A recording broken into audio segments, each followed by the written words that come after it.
What's going on, everybody? My name is Cleve. I'm Bronson. His uncle. Unfortunately. And anyways, we're going to be talking today. We're just going to do some reactions on week 2 of college football. We got a few teams in specific we want to talk about, and we're also going to do a review of how our picks went. So, yeah, and how bad some of his went. One of them. One of them was bad. Now, we do have, came up with a name for this called I can't even say it. YardDogSports. YardDogSports. Okay. The reason I came up with that, and he liked it, and we're kind of going with it, is when we lived in Colorado. I used to live like 9,100 feet up, and I'd exercise, do a running up there in the mountains like that. And the games started at 10 o'clock, like the noon games back east, but in Mountain Time Zone started at 10.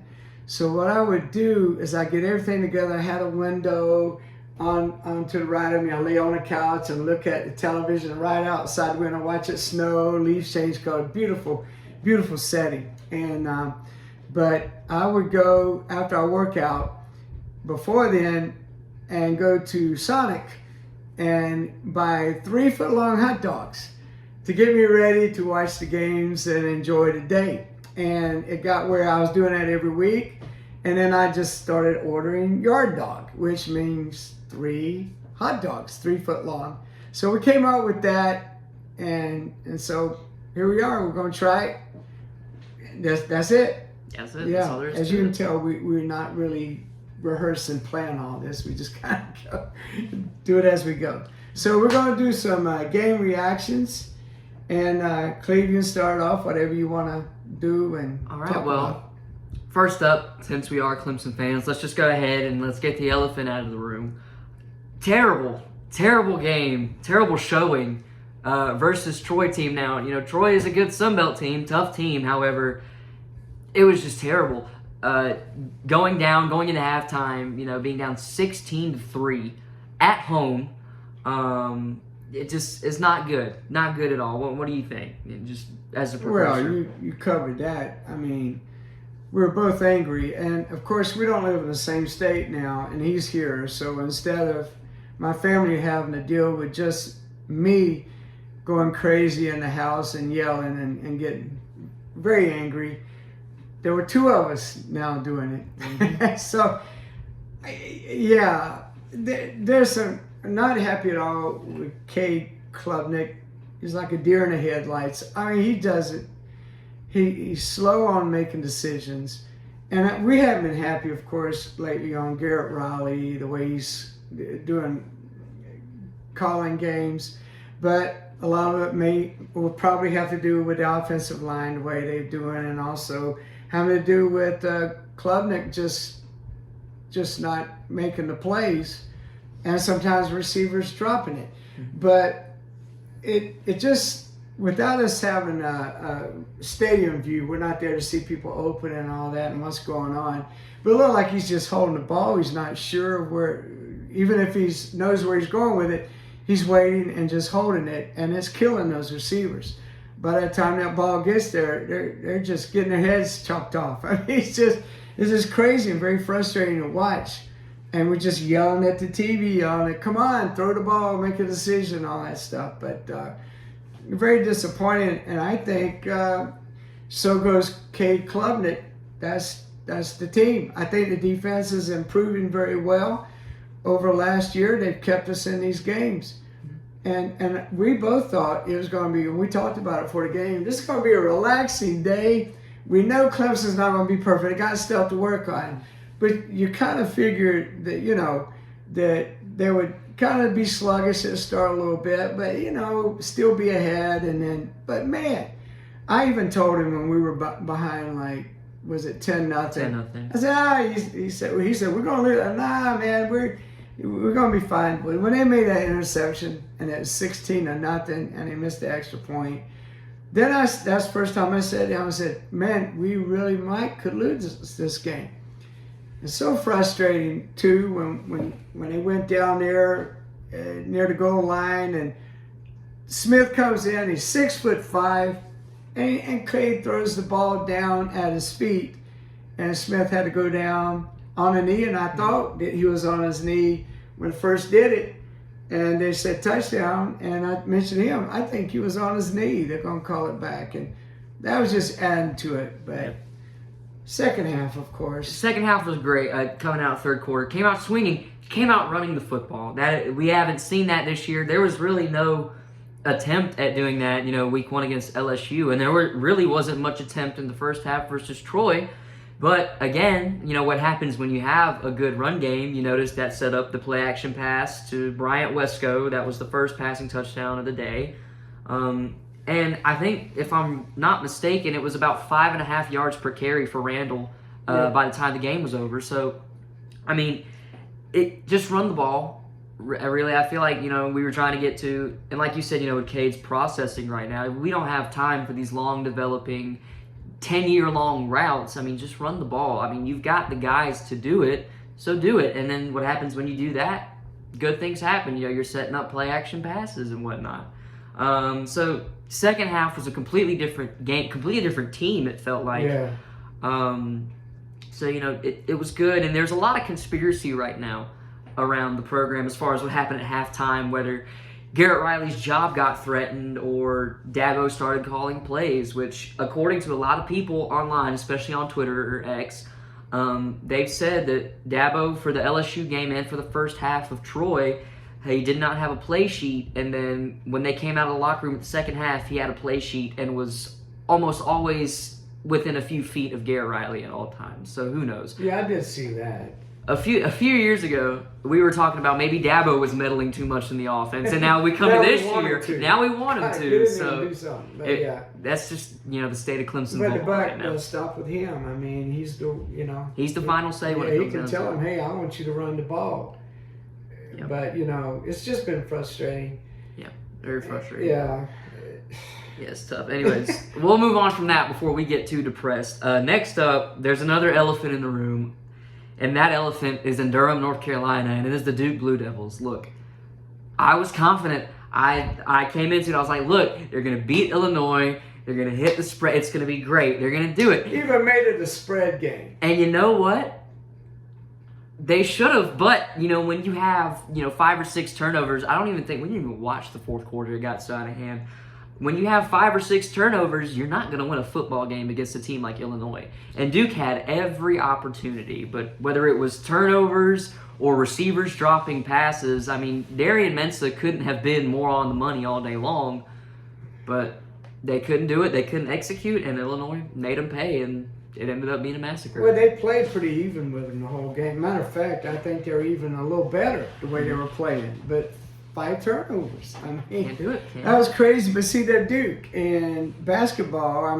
But I just still I didn't expect them to win that game. I hope they did, but I didn't expect them to win that game. Much less put them on your spread for out of 3 picks out of all of college football, and he picks Duke as a spread game. Just very interesting. If y'all remember on episode 1, I did question that, but you know okay. what? You can't change it now, and we'll move on from this too because we didn't write this down, but I did want to talk about it. Look, I did not think Oklahoma State was going to get beat by 66 points. I didn't know that was going to happen. So yeah, there's that. You put that as a spread. That was a spread pick. I said they were going to lose, but I didn't think they were going to lose by 66 points. Final score was 69-3. See, we're not going to dwell on that too long. We're going to move on. Yeah, but still. Look. There's stuff been happening in Oklahoma State the last 2 or 3 years. There's something going on, and I didn't even touch that game because I felt like it could be a blowout. It shouldn't have been a blowout, it shouldn't have been, but I felt like it could be too, and I just stayed away from it. But yeah, there's something going on in Oklahoma State, but Oregon's a very, very good team. And so that's it on that. What else would you like to talk let's go ahead and hit on SMU, the Mustangs. Okay, the ones we both missed. Terrible. By the way, we didn't say on the ACC for the week, just picking the games. I was 15-1. And I was 14-2. Yeah, there you go. All right. So we'll take that. But yeah, SMU had a 14-point lead with not a lot of time left in the little over fourth. 5 minutes A little over left. 5 minutes Yeah. in the fourth. And I had already counted it as a win, and good, my spread's going to look 3-0 for the day. And then Baylor storms back, ties it up, and ends up winning the game in double overtime. And SMU missed a field goal. Yeah, SMU missed a that's field what did goal it, yeah. in double overtime. All Baylor had to An do easy field was goal. run the ball. Yeah. So it was a bad game from SMU.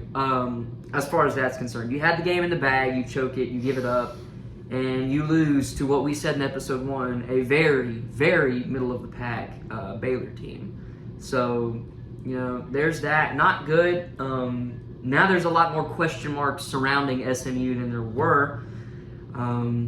I still think they're going to end up having a good year as far as their standards are concerned. Well, they'll do well against ACC teams. Right, but there's just they can't. there's no excuse for Yeah. giving up a 14-point deficit with only 5 minutes. But you know that area, SMU and TCU Mhm.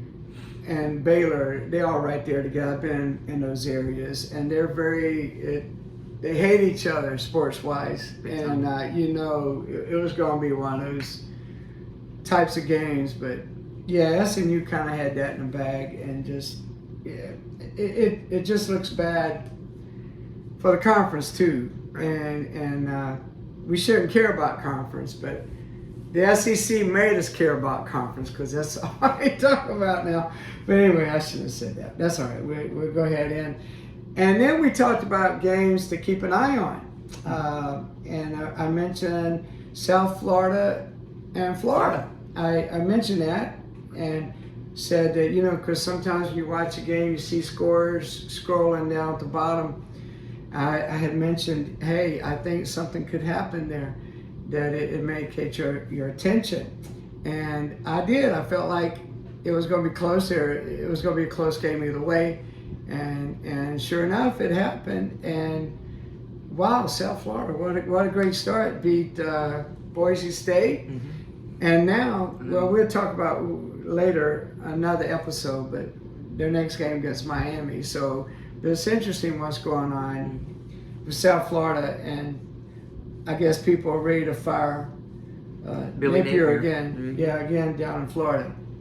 But Yes. I feel your pain sometimes. We get it, trust me. Yeah. All right, next up, let's go ahead. Let's do Virginia Tech. Virginia Tech. He's gone. Losing to Vanderbilt, I believe it was 44-20. Yeah, when they had a 20-10 lead. Giving up Yeah. what would be 34 unanswered at home in Yeah. Blacksburg. Got a great entrance, by the way, and Sandman. That's great. Only problem is entrances don't win games. Well, you could have had Metallica there in person, and it still wouldn't change. Was not I good. tell you, man, I couldn't believe they had hired him in the first place a few years ago. I was shocked at that. We talked about that. But I felt like this is the game that they needed to win for him to have a chance. But even the way they lost this, it's a bad look, and he's gone. In my opinion, he's gone. So Virginia Tech shouldn't be like this. No. I mean, the fans care, the stadium rocks, and they love football there, and the administration has not done them any favors in their decisions the last few years. So it might be that they'd be calling a guy named Shane Beamer or something pretty soon. But if I was Shane, now, when Mama calls, I understand that that's special. But as much as I hate South Carolina, he's in the SEC, and they got the money and support, and people love him so far. That'd be a tough decision for him if that call comes his way. Big time. It won't be so cut and dry anymore, unless South Carolina starts tanking, which, Clemson fans wouldn't mind that happening. But Not at all. I got to tell you, Shane Beamer has surprised me there. I got to give him credit. And then I just got to give him credit for what he's done there.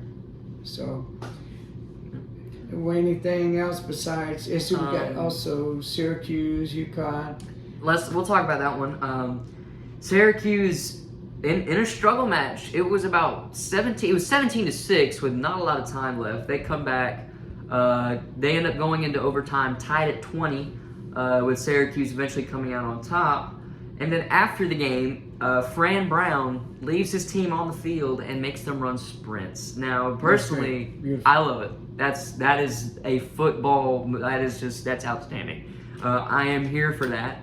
I've never seen that happen before. I'm an old guy, and I've never seen that. Right, and they won the game, and he had them run sprints because he didn't like the effort. He said in his post game, we saw a little bit of that yesterday. He said he was pissed off with his team. He just couldn't say it on the air.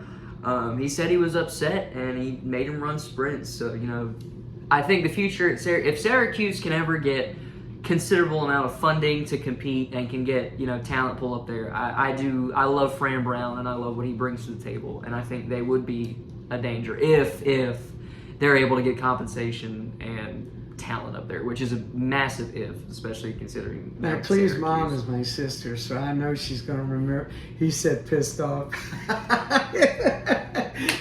And my parents, okay. It'll be okay. And I just said it. I quoted him, so yeah. They'll be fine. When he said pissed off, I didn't even hear anything else he said because I knew, like, oh, mama. Speaking of mama. Oh, what about Virginia, NC State? Virginia, NC State. Didn't count as a conference game. That's so lame the way they're doing that, but that's okay. I mean, but again, it was a really good, probably game of the day as far as, two ACC teams are concerned, as far as, quality. I'm going to try and pull up the final score here. It was outstanding game. And I picked NC State only because it was a home game, because I felt like Virginia's getting better on Tony Elliott. I don't know how much time they're going to give him, but they're really improving. And if it had been at Virginia, I would have personally picked Virginia to win that game. But yeah. It was 35-31 with NC State coming out on top. Well, one thing of note, though, is Virginia went into halftime with a 24-14 lead, and then in the third quarter, NC State exploded for 21 points, and Virginia only scored 7, and neither team would end up scoring in the fourth quarter. So that's certainly interesting for that game. But it was a good game, great game, phenomenal game. NC State coming out on top. They felt like they had something to prove, and as far as that's concerned, they proved it. Is there anything else you want to say about that game before we move on? Not really. All right. Yeah. Let's talk about Oklahoma, the Sooners. Oh yeah, wow, yeah. They are a dangerous football team. John Mateer is a legitimate quarterback. That defense is flying around the field. I love Oklahoma. Oklahoma looks good. They look great.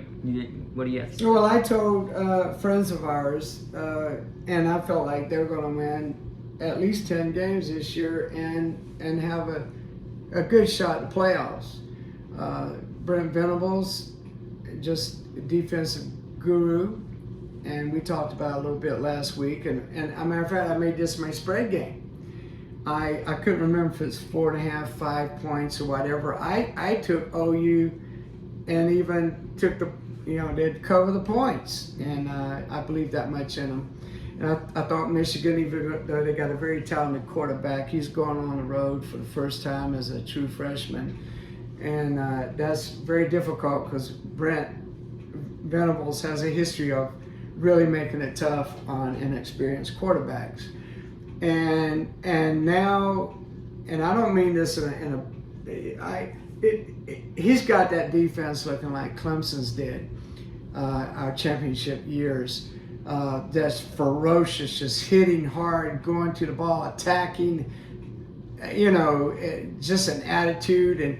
And even when they broke a play and took it close one time, I told Cleveland there, I told the guys I was taking with the OU fans, they're not going to score a touchdown, because that's why they did. Because many times at Clemson before in the past with Brent Venables, he gave them a mindset when they get down there close, we're not going to let them get in the end zone. We may have made a mistake or they made a great play to get down here, but we are not letting them in the end zone. And I saw that same attitude, and I just felt like they'd keep them out of the end zone.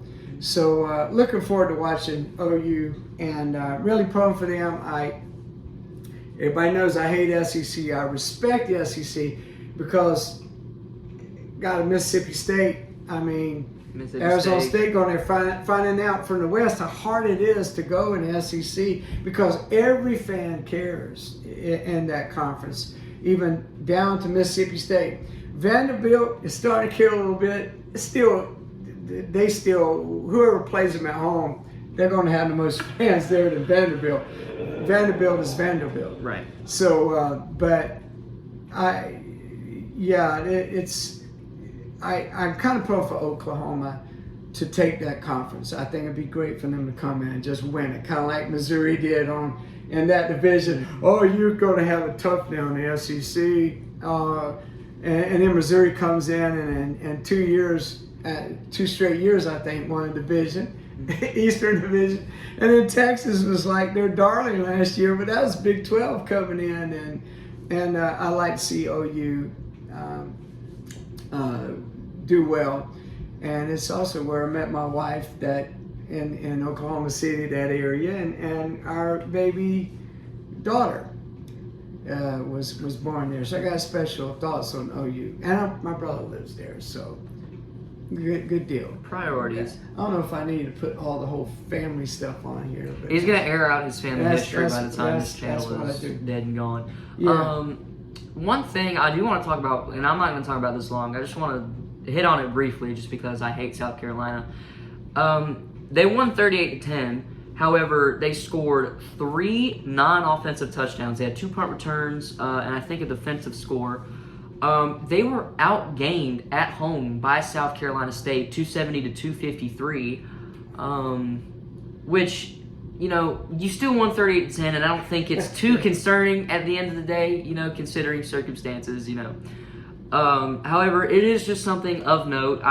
According to a lot of my Gamecock friends, there's a lot of concern that resides within that offensive line as far as providing Lenora Sellers with time and, just giving the offense time to develop. So if you have trouble against South Carolina State, you got some issues.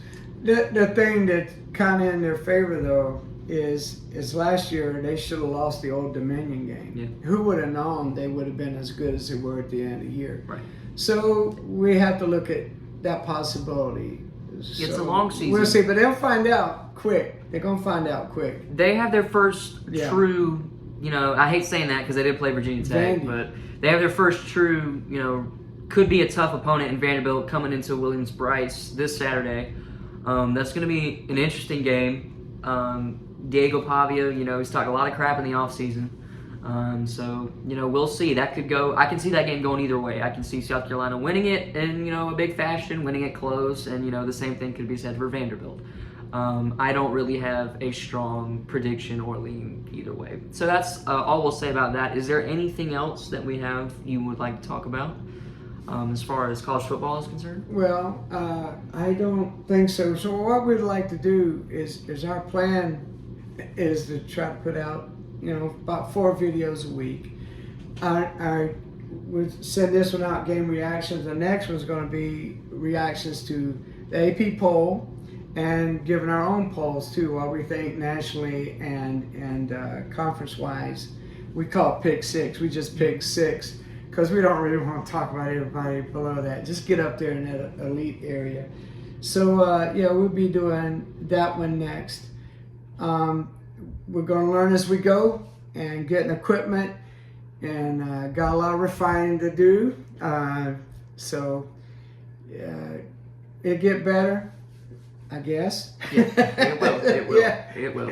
So anyway, I can't think of anything else, and I think that'll do it. One thing too, though, as of note, Louisiana Tech 23-7 versus LSU. Yeah, that was a sluggish game. It was at Baton Rouge, not too far from here. Not yesterday, but this previous week of college football felt like a sluggish week. It felt like one of those weeks for a lot of teams across the nation. But kudos to Florida State. Big time. But see, they were so. I mean, they won only 2 games last year, so they're just chomping at the bit each week. They don't have to try to talk themselves to get up. They're just, they're angry each week. They're playing angry, and which is good for them.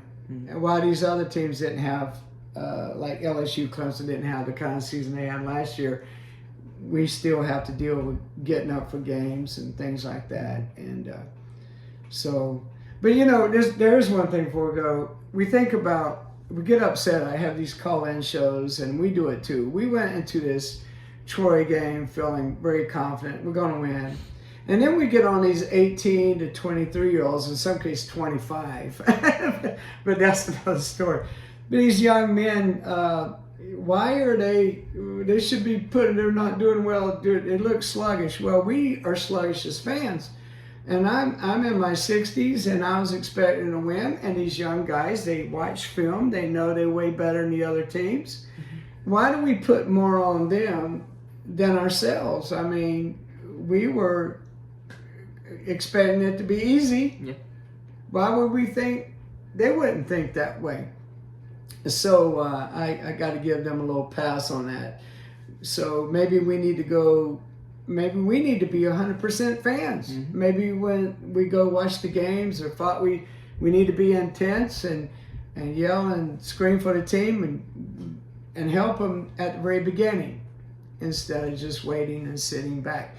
But I do say, great job, Clemson fans, at the game. Half of you had to leave because of weather and other things happening, because there was like 1.5 to 2 hour delay. Mm-hmm. And then the game was sluggish like that on top of it.